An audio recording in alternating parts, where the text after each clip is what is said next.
When I left 7-Eleven, the training program that I went through was the coactive coaching. And one of the things that it talks about in coactive is like finding the balance between doing and being.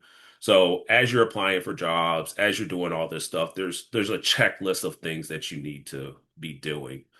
At the same time, I encourage you to kind of pause and just think about like, how do you need to do those things? And confidence is just immensely important as you're going through through this process.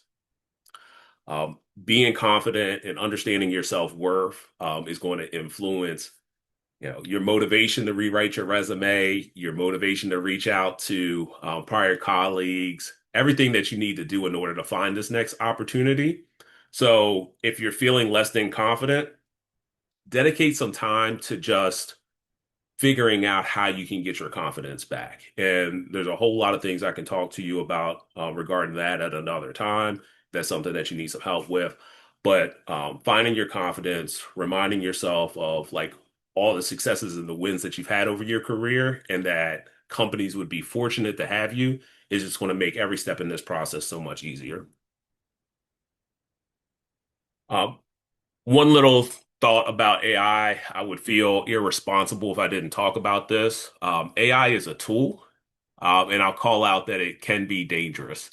Um, I'm involved in the mental health industry. I'm the co-owner of a mental health practice, and we have therapists that work with a lot of people that have developed unhealthy relationships with AI. Um, AI, if you're using it as a tool, is great.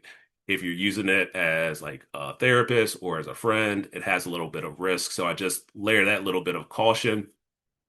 Ways that I encourage people to use AI: if you're doing research on a company, if you're doing research on a job, is great. It's awesome for summarizing things. It's awesome for helping you come up with ideas.